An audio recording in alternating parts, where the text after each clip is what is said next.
Oi, gente, boa tarde. O Olhares de hoje está cheio de coisa e a gente vai falar sobre a influência dos pais nas escolhas dos filhos. Vai falar também sobre o uso capião, como é que faz para tornar um imóvel que é irregular e passar ele a ser regular, né?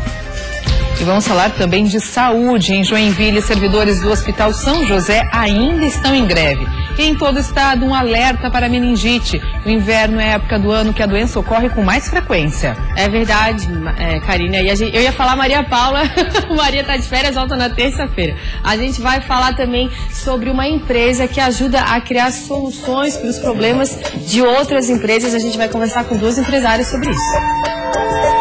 E o amanhecer foi gelado nos pontos mais altos do estado. Em Urupema, a geada cobriu de branco a cidade e fez os moradores saírem de casa bem agasalhados. E a partir de hoje, Joinville respira dança. O maior festival do mundo recebe participantes de várias regiões do Brasil e até do exterior. Que legal! E a gente recebe também a bruxinha Catarina, já está aqui no estúdio com a gente. E ela vai agitar as férias das criançadas nesse final de semana. Vai fazer muita mágica aqui no programa, tá uma delícia. O Olhares está no ar. A pequena bailarina gosta muito de dançar. Quando calça sapatilha, gira e roda sem parar. De cabelo amarradinho e roupinha de balé, dança de um lado. E continua a greve no Hospital Municipal São José de Joinville. Quase metade dos leitos de internação estão fechados. Os servidores querem a manutenção do pagamento de insalubridade. A prefeitura contratou um laudo técnico para avaliar as questões de insalubridade no hospital. O último era de 2011. O Hospital São José tem 200 leitos para internação. A direção confirmou hoje que 84 permanecem fechados. As cirurgias eletivas foram todas canceladas. Apenas as de urgência e emergência estão sendo realizadas, ou aquelas em pacientes internados. O atendimento nos ambulatórios de oncologia e especialidades também ficou comprometido. Somente o que já foi agendado está sendo feito e ainda assim em número reduzido. Esse é o reflexo da greve dos servidores administrativos do hospital, que chegou à segunda semana. Concentrados numa barraca em frente ao hospital, eles reivindicam a continuidade do pagamento de insalubridade. A prefeitura contratou um laudo técnico para analisar as questões de insalubridade no hospital. O último era de 2011. Esse novo estudo ainda não foi concluído, mas uma prévia dele revelou que 155 servidores perderiam o benefício de insalubridade ou periculosidade. O sindicato da categoria questiona o estudo e defende que o benefício seja pago para todos os servidores que circulam pelo hospital. Em sua maioria de agentes administrativos que cuidam dos prontuários e da recepção dos pacientes em todos os setores internos, inclusive o TI geral, pronto-socorro, mas também a prefeitura incluiu alguns técnicos de enfermagem e enfermeiros. No caso da oncologia, por exemplo, a prefeitura está retirando a periculosidade de quem trabalha no tratamento de radioterapia, exposto à radiação, por exemplo, e aí atinge inclusive médicos que trabalham nesse setor. A prefeitura também se pronunciou. De acordo com a Secretaria de Comunicação, o laudo deve demorar mais uma semana para ficar pronto e garantiu que até a conclusão nenhum corte vai ser realizado. O estudo do laudo é justamente para apontar quem tem direito ou não a receber insalubridade. Atualmente nenhum corte foi efetuado, todos estão recebendo seu salário de forma integral e não há corte. A decisão oficial do município é de não cortar insalubridades enquanto o laudo não ficar pronto. Ok, agora a gente vai trocar de assunto. Até que ponto os pais podem influenciar nas decisões dos filhos quando se trata de profissão, habilidades, enfim, diversas coisas, né? Estou aqui com a Rosane Vieira, ela é psicanalista, é um prazer recebê-la, Rosane. O prazer é todo meu e eu gostaria de estou aqui realmente para contribuir de alguma forma, né, com essa minha experiência e minha trajetória na psicologia. Eu penso que os pais devem ter menos culpa nessa relação, né? Pais e filhos, e que eles possam mostrar o formato da família para essa criança, né? Apresentar essa família, se são separados, se são, de que forma que esse menino existe na família, né? Para que ele possa se sentir incluído e que ele saiba que de qualquer forma, independente de ele estar separado ou não, ele tem uma família. Né? E você tocou num ponto muito importante na questão da separação. Hoje em dia é cada vez mais natural os casais se separarem e isso pode gerar traumas, sim, nos filhos. Isso, na verdade, se os pais, eles conseguem colocar as dificuldades humanas deles e o filho sabe quem ele é e sabe que tem uma família, os problemas serão menores. A gente sempre que tem uma família, a gente tem um problema. Porém, se a gente não tem família, a gente tem problemas maiores. O que eu acho que é importante é que os pais, essa mãe, que nesse sentido eu estou falando da maternagem, de quem cuida, possa realmente também ter outros propósitos e não só esse filho. Ele pode, porque a vida é movimento, né? E esse filho vai ter que fazer escolhas. Mas que esses pais possam também permitir que esse filho escolha, por exemplo, como dizia uma professora minha, entre um espinafre e um brócolis. E não um espinafre e uma batata frita. Né? E que esse menino também saiba, e que esse pai possa lidar bem com o seu narcisismo, a ponto de achar que o seu filho não precisa necessariamente ser ou a filha uma Gisele Bündchen, enfim, né? Para que esse menino possa realmente lidar com as pequenas frustrações da vida. Até que ponto, Rosane, a liberdade e esse discernimento, né, de influência é benéfico para o filho? Como chegar nesse limite? Eu acho importante que os pais, em vez de quererem ter seus filhos arquitetos e médicos, queiram ter filhos felizes. Então, eu acho que essa é a dica, né? Fica aqui essa dica de que eles realmente, as crianças, quando estão se sentindo incluídas, independente do formato da sua família, eles podem até desejar ter o carrão do amigo na escola, né? Mas ele vai saber que ele não precisa ter aquilo, que ele tem a ele e que ele pode fazer outras escolhas, né? A liberdade demais, pensando pelo outro lado, também atrapalha. Muita gente vem falando também desse novo formato de convivência entre famílias, pais e filhos, que os pais, de repente, estão deixando a coisa acontecer muito, com muita liberdade. Tem também esse outro ponto. Eu acho que tem que ser negociado, né? As questões todas têm que ser negociadas e o mais importante na vida é a convivência. Né? Desde o minuto que a gente nasce, a gente precisa ensinar a viver em convivência, né? E para viver uma convivência feliz e saudável, a gente realmente precisa optar pelas... lidar bem com as frustrações e entrar nos acordos, fazerem acordos, né? Tem muitas crianças, você deve... já imagina, né, na sua profissão, que ficam com traumas e que são difíceis de tratar por conta disso, dessa influência que os pais causam severamente sobre os filhos. Eu acho que essa exatamente, quando tu não queres ter um filho feliz e queres ter um filho arquiteto, por exemplo, eles acabam se frustrando e isso pode atrapalhar bastante no processo. Mas eu acho que se a gente voltar para aquele ponto que iniciamos a conversa, de que eles saibam aonde eles estão inseridos, saibam quem eles são, eles terão mais possibilidade de lidarem com as suas frustrações e fazerem melhores escolhas. Tem muitas pessoas assim, Rosane, frustradas por conta dessa influência? Eu acho que essa questão da família e da convivência é um desafio diário a todos.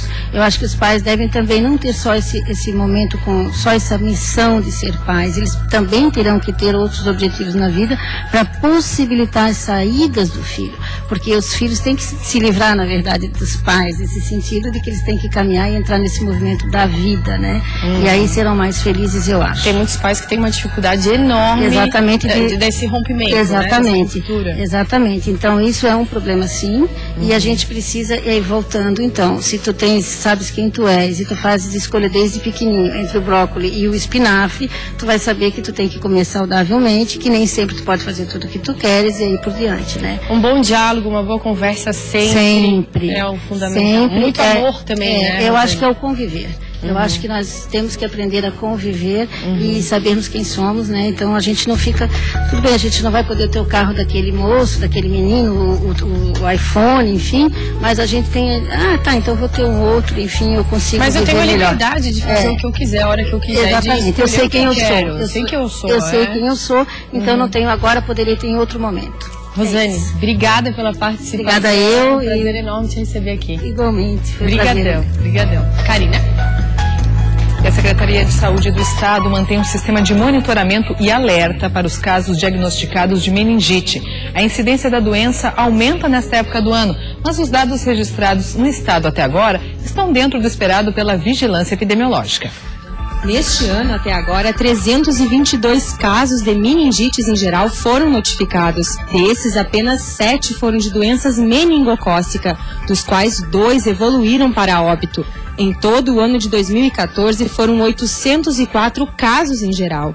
Os dados são da Diretoria de Vigilância Epidemiológica Estadual, que monitora a incidência de meningites em Santa Catarina, evitando a ocorrência de surtos. Ao identificar todo caso suspeito, há uma avaliação do potencial risco daquele caso se tornar ou não um surto.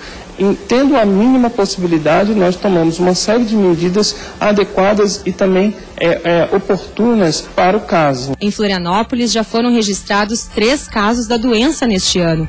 Todos foram tratados e já receberam alta. Nesse último caso, por exemplo, a gente orientou a escola, era uma criança de 5 anos, então estava na escola. Então a escola foi orientada a desinfecção do local.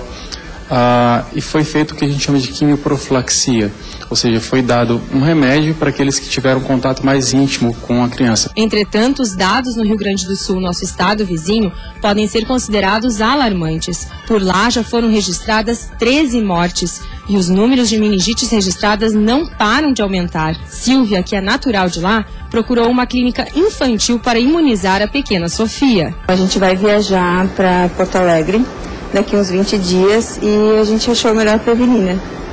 Viemos para cá para fazer a vacina para prevenir todos os casos que têm acontecido lá no Rio Grande do Sul, principalmente. No Brasil, a meningite é considerada uma doença endêmica e casos são registrados ao longo do ano. Porém, no inverno, a incidência da doença é ainda maior. E é nesta época do ano que a busca pelas vacinas aumenta nas clínicas infantis. As pessoas têm que ter o calendário vacinal completo do posto de saúde. Então, ele vai receber no posto de saúde a hemófilos, vai receber a meningococo e vai receber a pneumococo. Isso vai dar uma proteção quase total. Os sintomas de meningite são febre associada a dor de cabeça, dor ou rigidez na nuca e vômitos. E é importante que o diagnóstico seja feito o quanto antes. A mãe que está nos vendo agora, ela está acostumada com seu filho. Quando é que ela tem uma febre e ela vê que a cara da criança mudou, que o aspecto da criança mudou, que o humor da criança mudou, que a disposição não responde, que ela está lá caidinha, aquela cara pálida, marmórea, cara de doente. Essa criança tem que ser levada imediatamente a um pronto-socorro. Importante estar atento aos sintomas, né? Tá certo. Depois do intervalo, a gente vai conversar com 2 empresárias. Elas têm uma empresa que ajuda a solucionar os problemas de outras empresas. Olha que bacana. Nós vamos bater um papo com a bruxinha Catarina. Ela está lançando um novo DVD e está com uma programação especial durante essas férias das criançadas. Você não pode perder. Olhares volta em 2 minutinhos. A pequena bailarina gosta muito de dançar. Quando calça sapatilha, gira e roda sem parar. Olhares. Oferecimento. Programa Olhares de volta, já estava aqui batendo um papo e a gente vai falar de imóveis não regularizados que ainda são realidade em várias cidades brasileiras. Aqui em Florianópolis, no nosso estado, tem muito terreno irregular, mas o que a gente deve fazer para reverter essa situação para que o proprietário não perca a sua moradia? Eu estou aqui com a Andréia, advogada. Tudo bom, Andréia? Tudo bem. Como vai? Muito prazer estar aqui. Prazer é meu. Para explicar para a população, aqui em Florianópolis, principalmente, tem muito terreno de posse, terreno de uso capião, né, que se chama. Primeiro, eu gostaria que você explicasse o que é isso, o que é terreno de posse, a diferença para o uso capião, se é a mesma coisa. Na verdade, o uso capião é uma forma de adquirir essa propriedade através do tempo. Tá? É uma questão até cultural em Florianópolis. No Brasil inteiro existem imóveis de posse, mas em Florianópolis é até uma questão cultural. É muito comum a gente comprar um imóvel através de uma escritura de posse, ou simples contrato, uma promessa de compra e venda, sem haver uma matrícula ou uma escritura específica no registro de imóveis sobre aquele imóvel. André, eu preciso me preocupar com isso? Isso é ilegal? Esse terreno de posse, de repente, que eu venha adquirir, ele pode ser ilegal? Não é questão de ser ilegal, ele não tem a segurança jurídica que um imóvel no registro de imóveis, que eu tenho uma matrícula, me dá. Não é a mesma segurança jurídica. Então é muito importante a gente tentar regularizar. E para isso a lei especifica alguns tipos de uso capião, que é a ação para aquisição dessa propriedade através da posse, né? Em que especifica, em alguns casos eu preciso de 15 anos, que é o caso da uso capião extraordinária, é quando eu tenho a posse mansa e pacífica naquele imóvel, eu usufruo aquele imóvel como se eu fosse o dono, tá? E de forma ininterrupta. E no caso da ordinária, eu posso fazer essa aquisição da propriedade pela uso capião com prazo de 10 anos. Só que além da posse mansa e pacífica, eu preciso ter um justo título e ter boa fé. O que é o justo título? Seria muitas explicações. Seria um contrato de promessa de compra e venda, por exemplo, seria um justo título. Então, a união de uma série de documentos, de testemunhas, vão ajudar a comprovar a posse, e é o profissional que vai atuar na regularização, qual seria o caso específico para aquele imóvel. Qual seria o caminho que seria proposto para a regularização daquele imóvel. Entendi. No caso de você falou do terreno ou da casa, enfim, desse imóvel que a pessoa tem, sempre morou ali, está 10, 15 anos ali, ela quer tornar esse terreno regular. É muito difícil? É fácil? Tem que juntar toda essa documentação? Quanto custa também para isso? A documentação realmente é muito importante e dependendo do número de documentação e do que ele conseguir organizar, vai dar maior agilidade ou não ao processo. Que tem o caso da demora da burocracia também, né? Sim, o Poder Judiciário está sobrecarregado e nós precisamos, além de tudo, a citação dos confrontantes é fundamental, porque eles serão citados a tomar conhecimento dessa demanda. Quem são esses confrontantes? Os vizinhos diretos. E eles vão se manifestar se eles não concordarem, né? Se eles concordarem, eles simplesmente não se manifestam. É importante que seja apresentado qualquer comprovante, uma relação de testemunhas, fatura de água, IPTU, documentos que consigam somar e comprovar aquela posse que foi exercida. IPTU, né? IPTU é uma forma bem interessante de a gente... Então é importante relacionar toda a documentação que nós temos, um levantamento topográfico importantíssimo, ele é essencial e indispensável ao caso. E é importante também a gente destacar que essa uso capião, ela não pode ser exercida em imóveis cuja posse tinha uma origem, por exemplo, como um contrato de locação, ou um comodato, que é um empréstimo, né? Eu não posso usucapir um imóvel que eu tenho um contrato de locação com o proprietário. Essa posse, ela tem que ser exercida com a intenção de dono, não como um locatário, não como um comodatário. Faz todo sentido. Né? Então, ela tem uma outra função, que é legalizar o uso daquele imóvel. E no caso, para finalizar, que eu não moro naquele imóvel, eu quero comprar um terreno, quero comprar uma casa, que é de posse. Né? Aqui em Florianópolis tem muito disso. Quando a gente vai procurar terrenos, imóveis para comprar, é muito comum ser terreno de posse. Como é que eu faço para tornar isso legal, né? Vou estar comprando de uma pessoa que adquiriu aquilo por posse, de repente também, aquilo é de família, enfim, tem milhares de questões. É importante destacar que nós vamos somar a essa posse a posse dos antecessores. Então eu não preciso ter esses 10 ou 15 anos, eu posso somar com as posses anteriores e procurar um profissional que vai dar a orientação de acordo com o caso específico. Geralmente, para regular, como é que o custo quando sai isso vai variar muito vai variar de acordo com o caso específico, da complexidade e da documentação que for levantada. Sai muito caro, só em média? Eu lembro uma época que o pessoal falava que era 10 mil, 15 mil. Varia bastante. Teria que analisar o caso específico. Tá, obrigada pelas informações, Andréia. Bem esclarecido. Muito obrigada. Muito obrigada pela oportunidade. Obrigada, Karina. E as chuvas que atingiram o oeste do estado deixaram muitos prejuízos, não só para as famílias, mas também para os empresários. Muitos tiveram grandes prejuízos e por isso o Sebrae prestará uma consultoria com a intenção de evitar que esses empreendimentos fechem as portas e gerem desemprego. Nos 59 municípios que registraram prejuízos por causa das chuvas, mais de 800 empresas foram danificadas ou ficaram totalmente destruídas. De acordo com o último levantamento da Defesa Civil, os prejuízos na economia podem chegar a 38 milhões de reais. Por isso, para tentar reestruturar esses empreendimentos, o Sebrae está fazendo um plano de ação a curto prazo, oficinas de modelagens para os novos empreendimentos e prestando consultorias para os empresários. e a consultoria focada. Muitas vezes vai ocorrer uma capacitação, então um treinamento onde várias empresas que têm intenção de melhorar um processo na área de gestão financeira, de planejamento, de marketing, de gestão de pessoas, possam participar com consequente acompanhamento de consultoria. Isso permite que elas também possam rever seus conceitos, reposicionar-se e efetivamente encaminhar seu reequilíbrio, enfim, o seu funcionamento normal. Empréstimos com juros zero e com período de carência para o pagamento também é uma das alternativas para os empresários recomeçarem os trabalhos. As empresas atingidas pelas chuvas devem fazer um boletim de ocorrência registrando as perdas e dar baixa nos estoques dos produtos. Além disso, os empresários precisam comunicar à Defesa Civil sobre os prejuízos.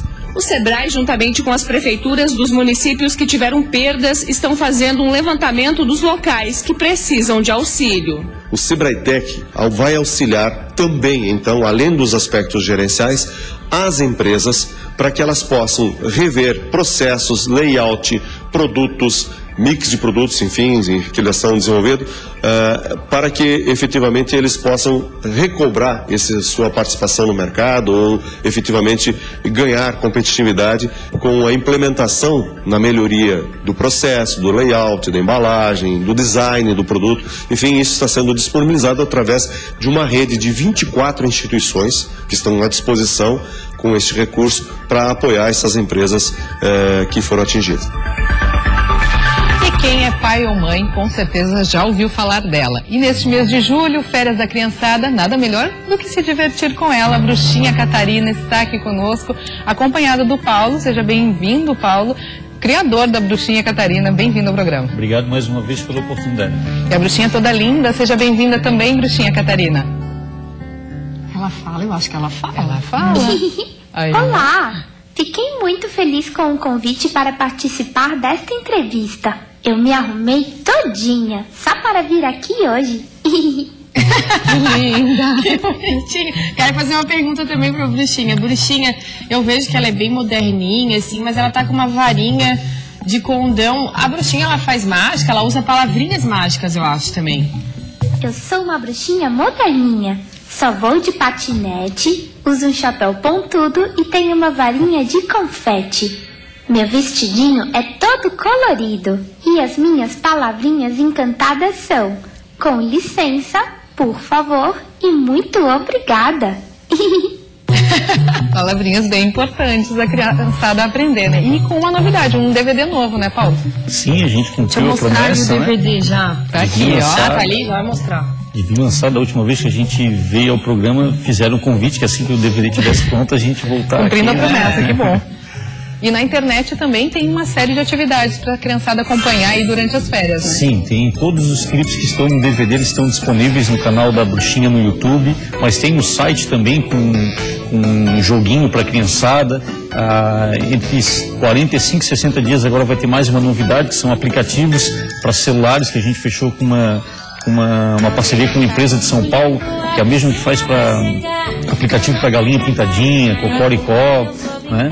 Então tá vindo um monte de novidade aí para criançada no mês de outubro, principalmente. Pai e mãe agradecem, né? No tablet, no celular, carregar um pouquinho da bruxinha Catarina, né?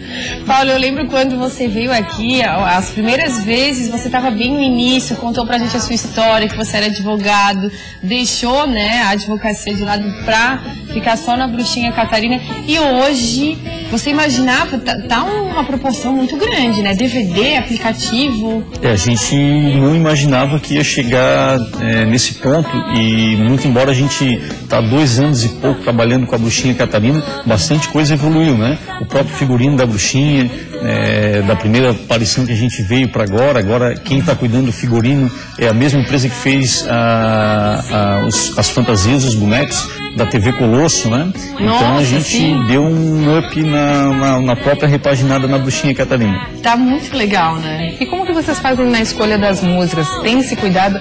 Eu tenho uma filha que adora a bruxinha Catarina e eu noto que muitas das músicas são educativas. Tem essa questão das palavrinhas de ensinar, por favor, muito obrigado. Tem esse cuidado também da questão educativa e pedagógica, né? Eu tenho um laboratório dentro de casa, tenho 3 filhos, né? E a mãe do Matheus e do Lucas, ela é pedagoga, então a gente sempre procura aliar aquilo que eles têm na escola. O laboratório é o colégio, né? A própria música do AEOU foi feita no processo de alfabetização do meu filho do meio, e então a gente tem sempre esse cuidado, né? Não só de pôr um vídeo, um DVD, para que o pai deixe o filho ali, agora vai só seja babá, né? A gente tem um objetivo também de trazer aquele algo mais, né? Deixar a criança prestando atenção e de uma certa maneira ajudar no processo educativo do filho, né? Qual que é o feedback que você já recebeu ao longo desses 2 anos? Porque você realmente tem essa preocupação que é fundamental. Né? Sim, a gente, volta e meia, a gente está fazendo apresentações agora em escolas, né? Levando a Bruxinha Catarina, em alguns shoppings. Até sábado, agora, dia 25, a gente vai estar num shopping Beira-Mar apresentando a Bruxinha Catarina, às 4h30 da tarde. E o feedback é muito bacana. Eu recebo volta e meia videozinhos no meu celular do WhatsApp de crianças dançando e os pais falando, olha, quais são as palavrinhas mágicas, tal. Então isso legal. É muito gratificante pra gente, né? Além da interação no próprio página da Bruxinha no Facebook, de alguns pais relatando algumas situações que os filhos fizeram e agradecendo bastante. Poxa, a Bruxinha Catarina ajudou. Pô. Então a gente, quando fez, não imaginou essa proporção que ia tomar. Isso também é muito bacana pra gente, né? Legal. Que bom. E a Bruxinha Catarina está deixando um presente aqui para os telespectadores do Olhares, o DVD, são 5 DVDs. Então quem quiser ganhar esse DVD, é só ligar agora para o telefone 3239-1006. As 5 primeiras ligações levam o DVD para casa.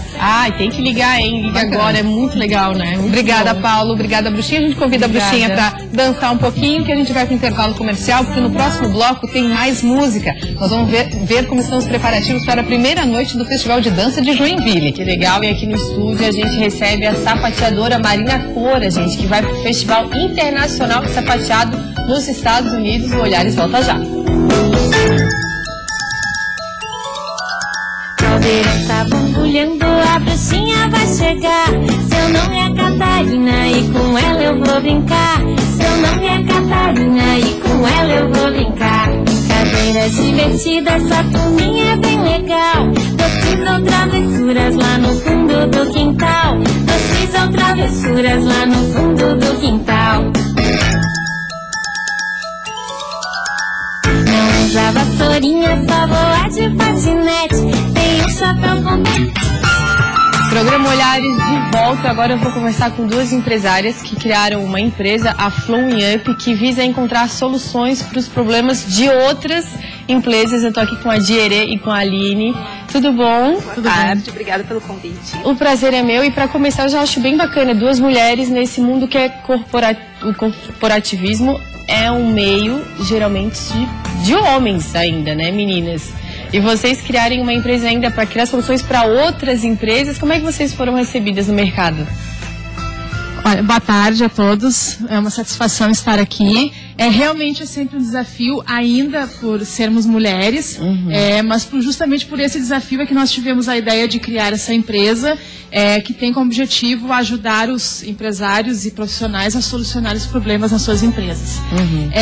Fomos muito bem recebidas, porque sempre existem muitas demandas a serem solucionadas, né? Quem não enfrenta problemas no seu dia a dia?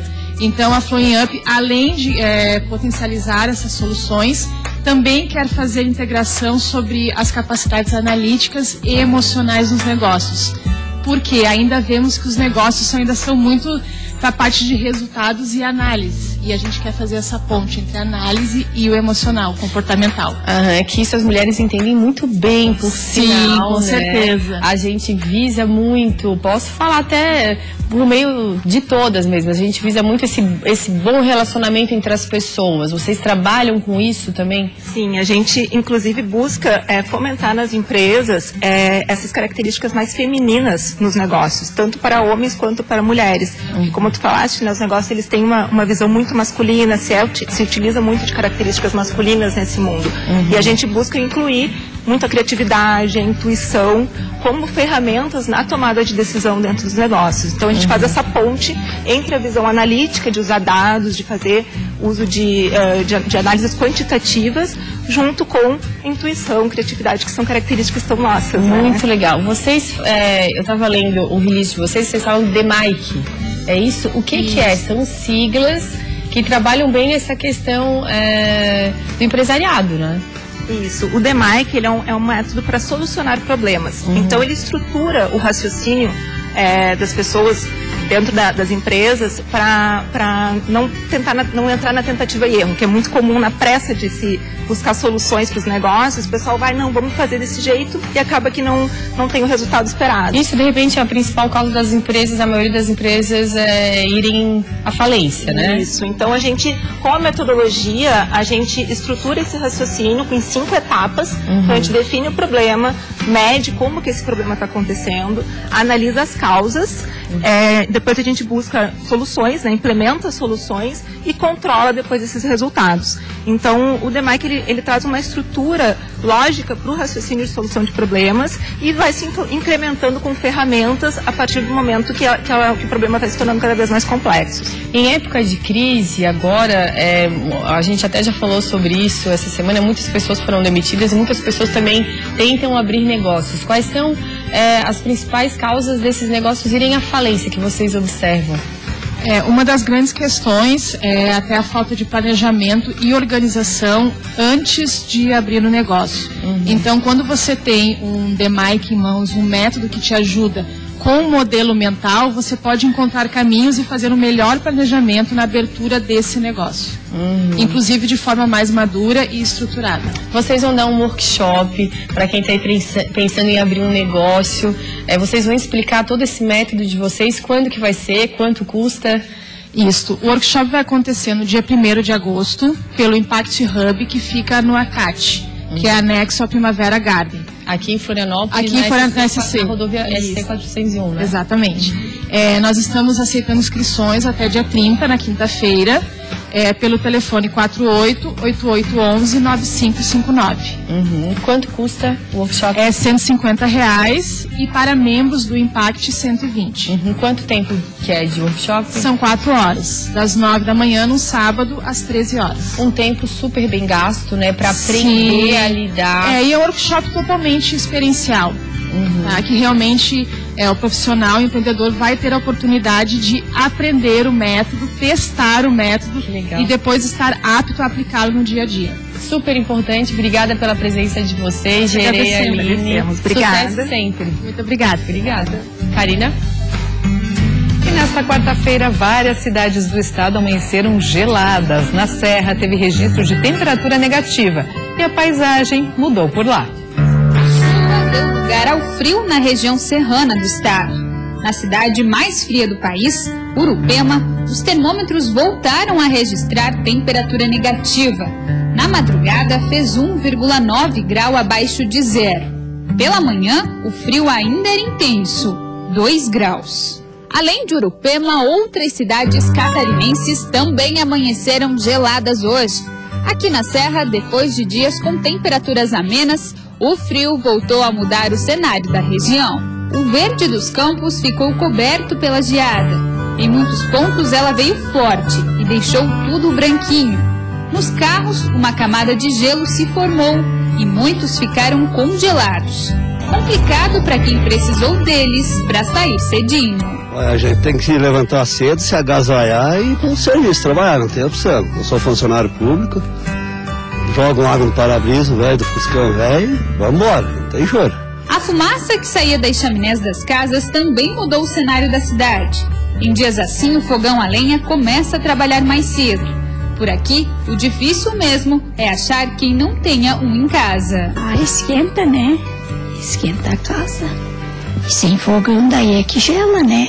Já para quem estava a passeio, o frio veio de presente. Esse casal do Rio de Janeiro conseguiu sentir e ver o frio que eles até hoje só tinham visto na televisão. Deram sorte e vão poder levar para casa boas recordações daqui. Primeira vez que viemos aqui no estado de Santa Catarina, estamos gostando muito, e principalmente aqui na região de Serra. E a senhora também é a primeira vez que está vindo a geada, qual que é a sensação? É uma sensação que parece ser um sonho, né? Que eu achei que nunca ia poder estar numa neve, assim, numa geada, porque Eu sou, como tu disse, eu sou muito friorenta e tive coragem e estou aqui para realizar o sonho que é mais dele do que o meu.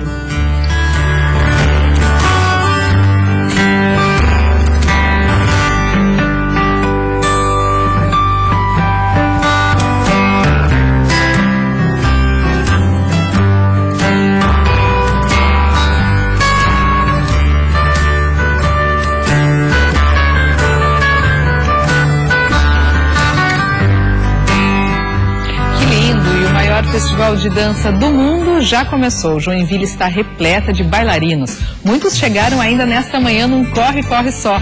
Os participantes vieram de várias regiões do país e até do exterior para participar de apresentações, mostras competitivas, cursos e várias oficinas.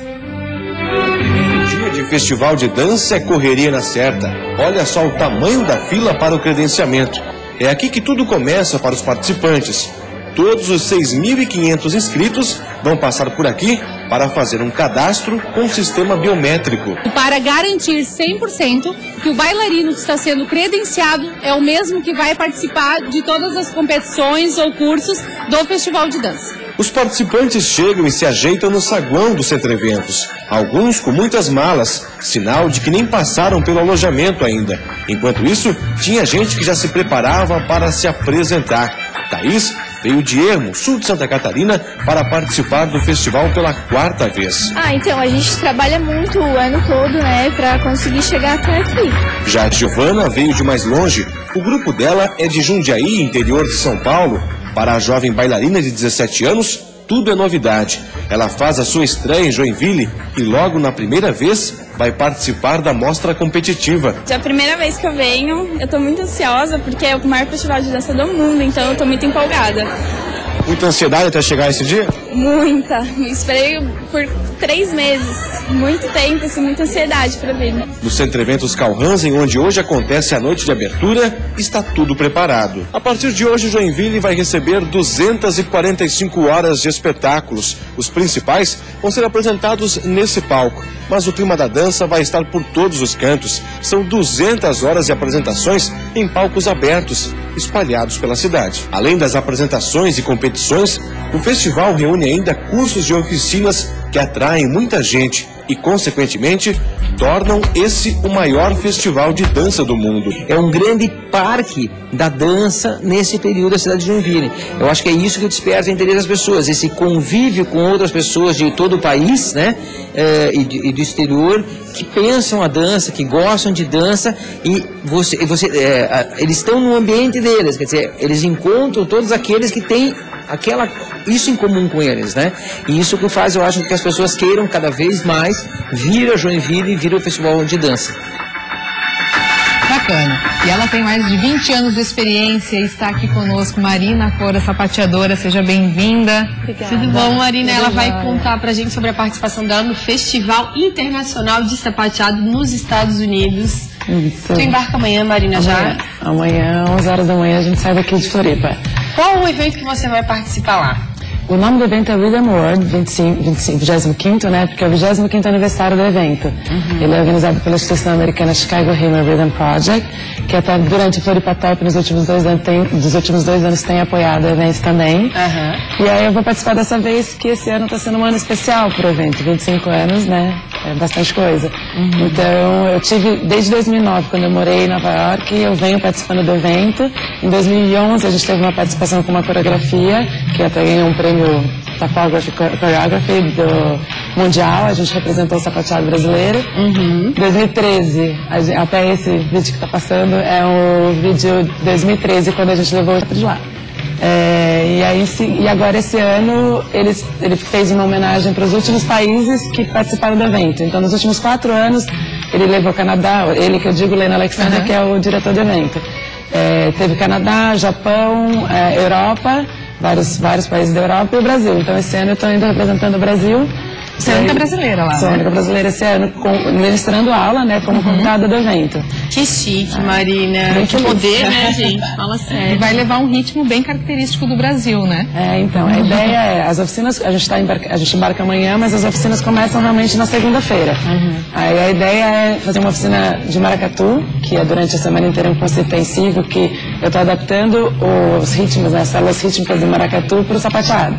Então a gente vai desenvolver esse durante o curso com os americanos, né? Porque a maioria dos estudantes são americanos, o ritmo que eles não conhecem. Eles não têm noção do que é uma alfaia. Não tem ideia. Não tem ideia de nada. Certeza. E aí na apresentação, que é no dia 1º, que aí são todos os professores, né, convidados se apresentam, eu estou desenvolvendo um trabalho que é tocando alfaia.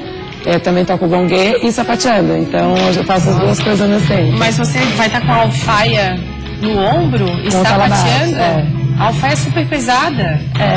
Bastante treino. Gente, eu ia perguntar, foi muito tempo de treino, ensaio pra...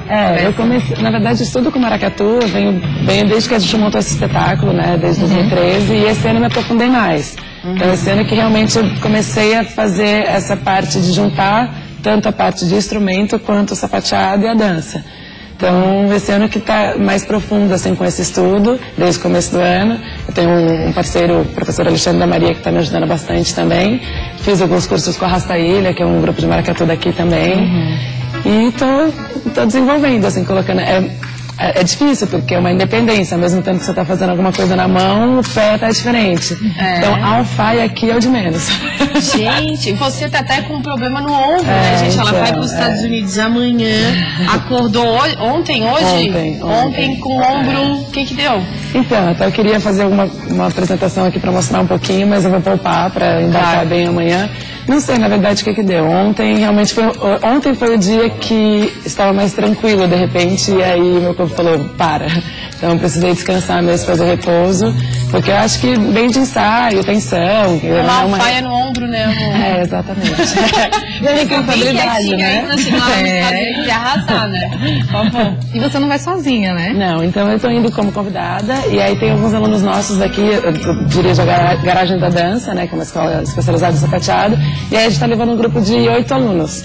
E aí eles também se apresentam, montam uma coreografia, e aí a gente foi pro samba. A gente foi pro samba rock, e aí a gente montou uma coreografia que eles se apresentam lá no dia 29, na quarta-feira. Você se apresenta quando lá? Eu apresento dia 1º de agosto, sábado que vem. 1º de agosto ainda. Tá, e ela dia 29. Ela dia 29. Quem são as meninas que estão aqui conosco hoje? Hoje é a Vivian Chinizo, que é professora também lá da escola, Letícia Vieira, Joana Maia, e ainda tem mais 5 que não puderam vir hoje aqui, mas embarcam com a gente amanhã. Que delícia, hein? Obrigada, Marina. Boa sorte pra você lá. Boa sorte das melhoras pro ombro, tá? Amanhã eu já vou estar 100%. Então, e as meninas vão dançar um pouquinho pra gente. O que elas vão mostrar um pouquinho?